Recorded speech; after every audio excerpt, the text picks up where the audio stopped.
बिस्मिल्लाहिर्रहमानिर्रहीम। आज हमारा चैप्टर नंबर 7 का लेक्चर 9 है, जो कि Hess's law of constant heat summation के हवाले से है। तो आज हम पढ़ेंगे Hess's law of constant heat summation.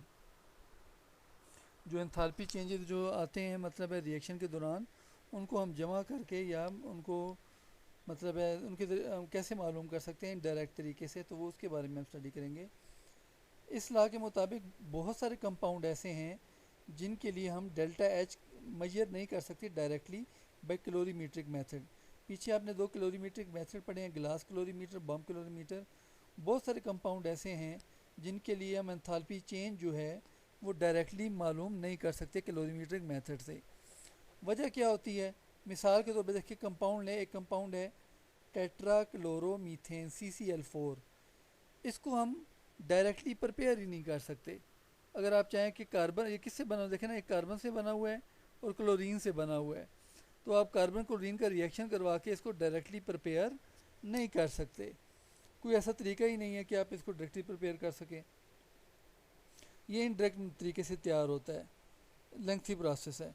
इसी तरह से ये जो कार्बन टेट्राक्लोराइड है, इसको इसके कॉन्स्टिट्यूएंट एलिमेंट में यानी कि इसकी एटोमाइजेशन नहीं की जा सकती। अगर आप एटोमाइजेशन डायरेक्टली एटोमाइजेशन भी नहीं कर सकते इसकी, वो भी बड़ा मसला होता है।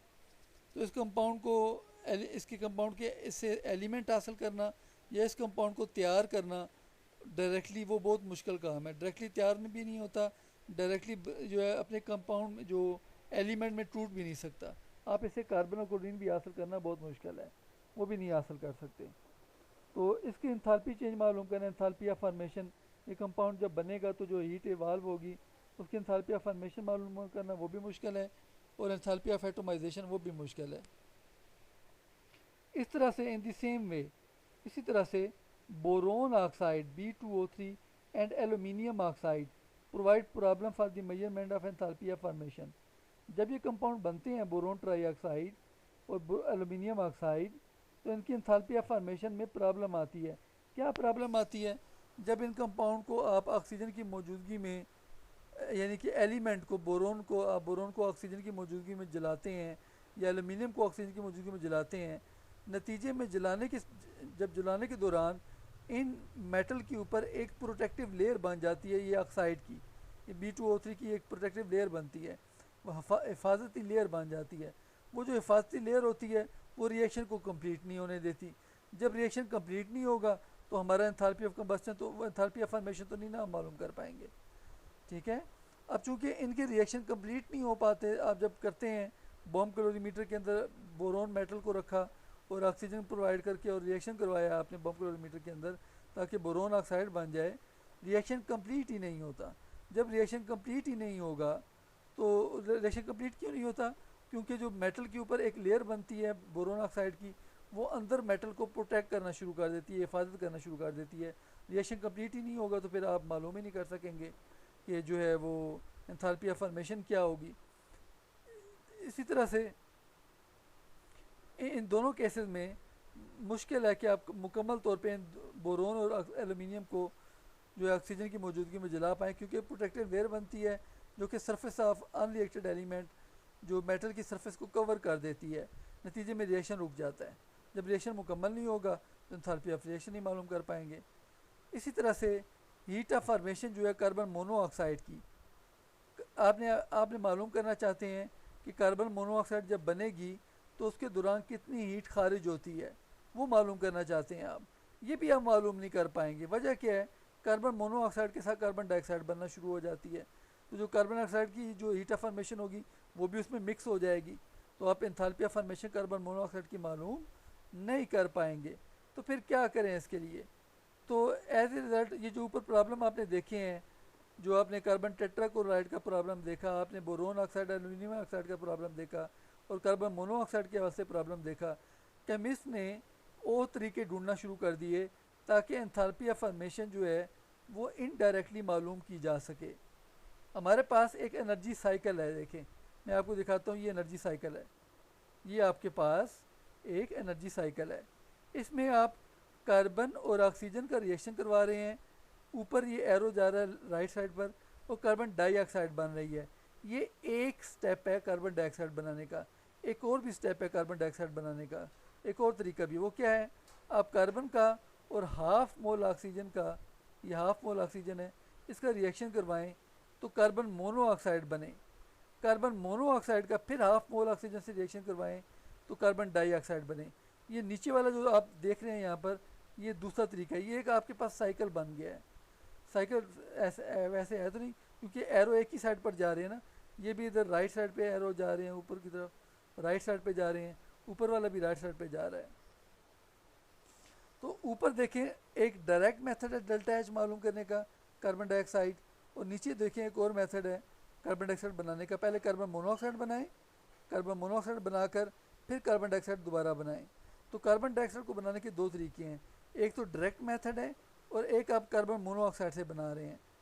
आपके पास कार्बन डाइऑक्साइड डायरेक्ट जो बना रहे हैं उसमें डेल्टा एच आपको चेंज नज़र आ रहा है, जबकि जो आप कार्बन मोनोऑक्साइड बना से के ज़रिए बना रहे हैं कार्बन डाइऑक्साइड, उसमें आपको ये डेल्टा एच वन भी नज़र आ रहा है, डेल्टा एच वन, और ये आपके पास डेल्टा एच टू भी नज़र आ रहा है आपको। ये delta H one delta H to को जमा करें तो फिर भी आपके पास कार्बन डाइऑक्साइड की एंथैल्पी फॉर्मेशन आ जाएगी। इस साइकिल बनाने का क्या फ़ायदा, इस साइकिल से आप ये जो कार्बन मोनोऑक्साइड बन रही है इसकी एंथैल्पी फॉर्मेशन जो कि डेल्टा एच वन है वो आप मालूम कर सकते हैं। हमें प्रॉब्लम आ रही थी ना कि कार्बन मोनोऑक्साइड की एंथैल्पी फॉर्मेशन क्या होगी, हमें नहीं पता कितनी होगी, वो मालूम कर सकते हैं। कैसे मालूम कर सकते हैं, इस साइकिल के मुताबिक जो डायरेक्ट स्टेप जो डेल्टा एच है ये हमारे पास, ये इसकी एंथैल्पी चेंज जो डेल्टा एच है ये वाली, ये बराबर होगी delta H one plus delta H to के, इन दोनों के सम के बराबर। ये दूसरा जो मेथड है, हर जो ये जो दो रूट हैं, हर रूट के ऊपर जो एंथैल्पी चेंज होगा वो बराबर होगा, ये आपने याद रखना है। यही Hess's law of constant summation कहलाता है। हेसेस लॉ क्या कहता है कि हर रूट के ऊपर एंथैल्पी चेंज डेल्टा एच जो यहाँ पर है और इस रूट के ऊपर डेल्टा एच वन भी है, डेल्टा एच टू भी, तो ये एंथैल्पी चेंज जो हर रूट के ऊपर हैं वो बराबर होंगे। ठीक है, तो उसकी मदद से हम मालूम कर लेंगे कि enthalpy of formation of carbon monoxide क्या है। ये इनडायरेक्ट मेथड है हमारे पास। ठीक है, तो डेल्टा एच बराबर होगा delta H one plus delta H to. ये हमारे पास साइकिल के मुताबिक जो कार्बन मोनोऑक्साइड का आपने देखा है, डेल्टा एच जो है ये कार्बन डाइऑक्साइड डायरेक्ट बन रही है, और ये जो है दूसरा मेथड है कार्बन डाइऑक्साइड इनडायरेक्ट तरीके से बनाने का। इसमें हमने डेल्टा एच वन मालूम करना है। क्या मालूम करना है, डेल्टा एच वन। तो कार्बन इसमें देखें, यहाँ पर हमारे पास रिएक्शन देखें, कार्बन से हमने कार्बन डाइऑक्साइड बनाई, ये डेल्टा एच कितना है, माइनस 393.7 किलो जूल पर मोल। ये डेल्टा एच आ गई हमारे पास, डेल्टा एच मालूम है। फिर हमारे पास कार्बन मोनोऑक्साइड और हाफ मोल ऑक्सीजन की रिएक्शन से कार्बन डाइऑक्साइड बन रही है। ये कि इसका डेल्टा एच टू कितना है, ये है माइनस 283 किलो जूल पर मोल। ये डेल्टा एच टू है। हमने मालूम करना था कार्बन मोनोऑक्साइड की, वो जो हमें मसला आ रहा था क्योंकि कार्बन मोनोऑक्साइड के साथ कार्बन डाइऑक्साइड भी बन रही थी, तो डेल्टा एच वन मालूम करना है। आप यहाँ पर देखिए इस इक्वेशन में डेल्टा एच वन मालूम करना चाहते हैं, डेल्टा एच टू ऐड हो रहा है, उधर जाकर माइनस हो जाएगा। ठीक है, डेल्टा एच हमारे पास बराबर होगा delta H one delta H to के, इसके सम के। हमने डेल्टा एच वन मालूम करना है, तो डेल्टा एच टू जो कि यहाँ पर ऐड हो रहा है उधर जाकर माइनस हो जाएगा। आप पुट करें वैल्यू, डेल्टा एच की माइनस 393 है, माइनस इंटू माइनस 283, तो यहाँ पर ये हो जाएगा प्लस 283। इसको सॉल्व करेंगे तो आंसर आएगा डेल्टा एच वन। देखिए डेल्टा एच वन हम मालूम नहीं कर पा रहे थे एक्सपेरिमेंट से, अब हमने इनडायरेक्टली मालूम कर लिया है कि जो डेल्टा एच वन है, ये वाला डेल्टा एच वन जो कि हम कार्बन मोनोऑक्साइड बनाने के इस्तेमाल कर रहे हैं, ये डेल्टा एच वन कितना है, ये माइनस 110 किलो जूल पर मोल।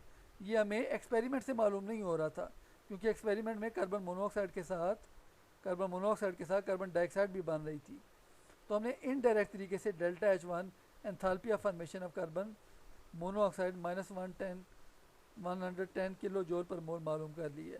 तो ये इनडायरेक्ट तरीका होता है। ये जो हमने देखा इनडायरेक्ट मेथड देखा है, ये हेसेस लॉ को मतलब है एक्सप्लेन करता है। तो ये जो हमने एग्जांपल डिस्कस की है, ये हमारे पास एग्जांपल है Hess's law of constant transformation की। लॉ की स्टेटमेंट क्या है, लॉ कहता है एक केमिकल चेंज मुख्तलिफ कई रूट से हो रहा है। A chemical chain takes place by if a chemical chain take place by several different routes, बहुत मुख्तलिफ रास्तों से हो रहा है, एक रास्ता है, दो रास्ते हैं, तीन रास्तों से हो रहा है, चार रास्तों से हो रहा है। वो कहता है कि हर रूट पर जो एनर्जी चेंज होगा वो बराबर होगा। मिसाल के तौर पर देखेंगे, आप कार्बन डाइऑक्साइड बना रहे थे ना ऊपर, कार्बन डाइऑक्साइड कितने तरीक़ों से बन रही है, एक तो डायरेक्ट मेथड है डेल्टा एच वाला, और दूसरा डेल्टा एच और डेल्टा H2 वाला कार्बन मोनोऑक्साइड वाला। ये दूसरा मेथड ये नीचे वाला है, ये दूसरा रूट है। एक रूट ऊपर वाला है, दूसरा रूट नीचे वाला है। हेसेस लॉ कहता है अगर एक केमिकल चेंज मुख्तलिफ रूट से हो रहा है, दो रूट से हो रहा है, तीन रूट से हो रहा है, हर रूट के ऊपर जो एंथैल्पी चेंज होगा वो सेम होगा। इससे फ़र्क नहीं पड़ता आप कौन सा रूट ले रहे हैं, आप डायरेक्ट रूट ले रहे हैं या इनडायरेक्ट रूट ले रहे हैं, हर रूट के ऊपर एंथैल्पी चेंज सेम होगा regardless by which the chemical change है, किस तरीके से वो केमिकल चेंज हो रहा है। प्रोवाइडेड दैट, बशर्तिया के, प्रोवाइडेड दैट आएगा यहाँ पर, बशर्तिया के initial and final condition are the same, कि जो शुरू की कंडीशन है आप दे रहे हैं और दोनों रूट पर, यानी शुरू में जो आप टेम्परेचर प्रेशर रख रहे हैं और बाद में जो फाइनल टेम्परेचर, जो फाइनल आप टेम्परेचर कंडीशन है बाद में टेम्परेचर प्रेशर रख रहे हैं वो सेम हो। ठीक है, हर रूट पर अगर आप इनिशियल फाइनल कंडीशन सेम देंगे तो हर रूट के ऊपर एंथैल्पी चेंज बराबर होगा। ये हेसेस लॉ है, ये आपने याद रखना है। हर रूट के ऊपर जो आप, हर रूट के ऊपर अगर आप इनिशियल और फाइनल कंडीशन सेम दे रहे हैं तो हर रूट के ऊपर एंथैल्पी चेंज बराबर होगा, ये हेसेस लॉ कहता है। इससे फ़र्क नहीं पड़ता कि केमिकल चेंज कैसे हो रहा है, किस रूट से हो रहा है, रूट पे फ़र्क नहीं पड़ता, हर रूट के ऊपर एंथैल्पी चेंज बराबर होगा, ये हेसेस लॉ कहता है। Let A can be converted into D directly by a single step and it evolves with delta H। हम A को D में डायरेक्टली कन्वर्ट कर रहे हैं। इफ़ एक और रूट भी है हमारे पास, A से हम B बनाएं, B से C बनाएं, C से D बनाएं, दो रूट है हमारे पास। ये आप देखें यहाँ पे डायग्राम, ये जो बॉक्स बना हुआ है, आप A से D डायरेक्टली बना रहे हैं, ये डायरेक्ट रूट है। ये क्या है, डायरेक्ट रूट। इसमें डेल्टा H आपको चेंज नज़र आ रहा है, इस पर चेंज क्या नज़र आ रहा है, डेल्टा H। फिर एक इनडायरेक्ट रूट है, आप A से B बनाएं, ये हमारे पास डेल्टा H1, B से C बनाएं, ये डेल्टा H2, C से D बनाएं, डेल्टा H3। यहाँ पर A से आपने B बनाया, B से C बनाया, C से फिर D बनाया, ये इनडायरेक्ट रूट आपके पास, ये दो रूट हैं आपके पास। ऊपर ये एक रूट है A से D वाला, और नीचे जो है वो दूसरा रूट है B से C, A से B, B से C, C से फिर D। हेसेस लॉ क्या कहता है, हेसेस लॉ कहता है जो एंथैल्पी चेंज यहाँ पर है A टू D वाला डायरेक्ट मेथड में, वो इनडायरेक्ट मेथड में एंथैल्पी चेंजेस के सम के बराबर होगा। यानी डेल्टा H1 को जमा करें, डेल्टा H2 को जमा करें और डेल्टा H3 को जमा करें तो वो बराबर होंगे डेल्टा H के। ये आपके पास हेसेस लॉ कहता है कि डेल्टा H जो होगा डायरेक्ट रूट पर वो बराबर होगा delta H1 plus delta H2 plus delta H3 के। ये हेसेस लॉ कहता है। Mathematically sigma delta H cycle is equal to zero. Mathematically sigma, ये सिग्मा साइन है समेशन का, अगर जमा कर दें delta H cycle is zero. ये समझने की बात है।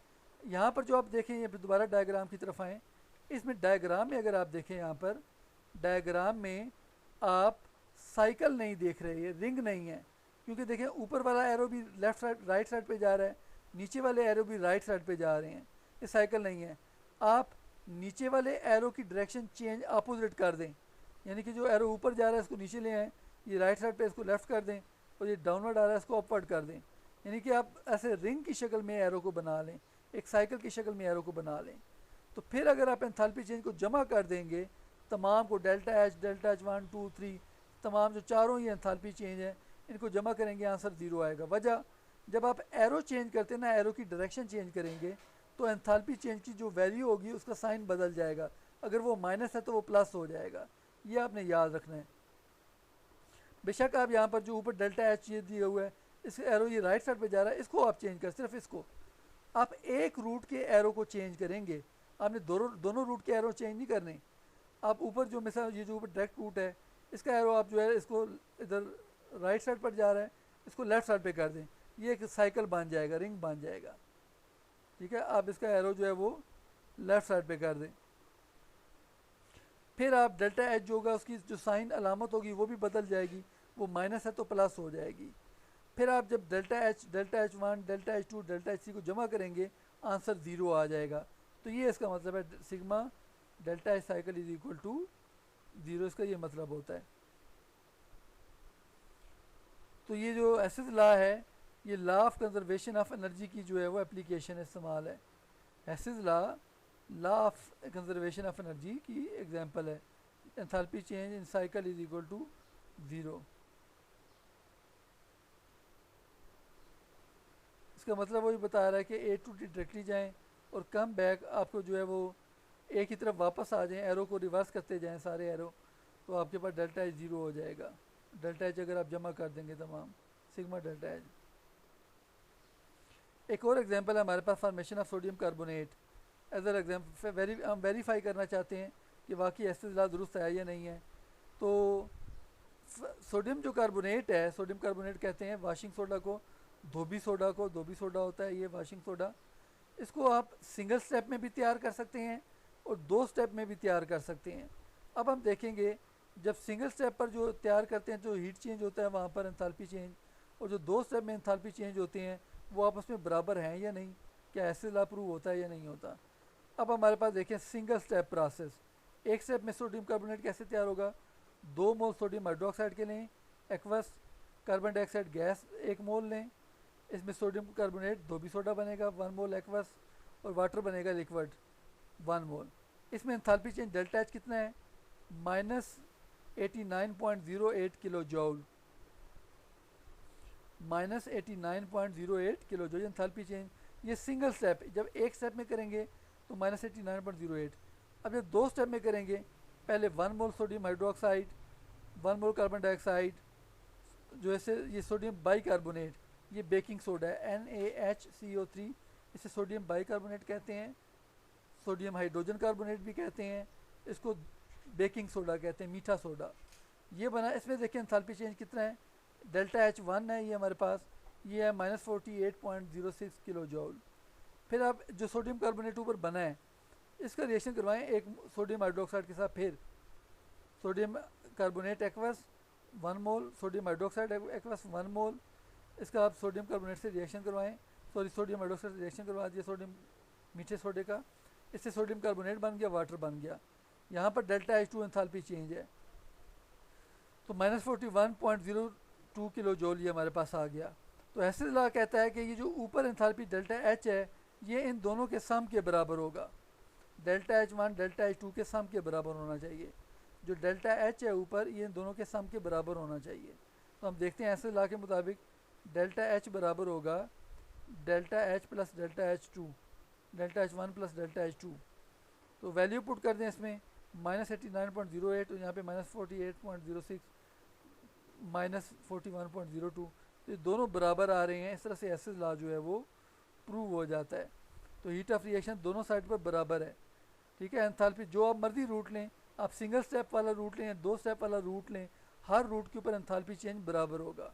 तो एसिड लॉ भी यही कहता है कि आप शुरू की कंडीशन, शुरू के हालात, शुरू में टेम्परेचर जो प्रेशर दे रहे हैं और बाद में जो फाइनल टेम्परेचर प्रेशर दे रहे हैं वो अगर आप कांस्टेंट रखते हैं, सेम रखते हैं, तो हर रूट के ऊपर एंथैल्पी चेंज बराबर होगा। देखिए यहाँ पर हर रूट के ऊपर एंथैल्पी चेंज बराबर होगा।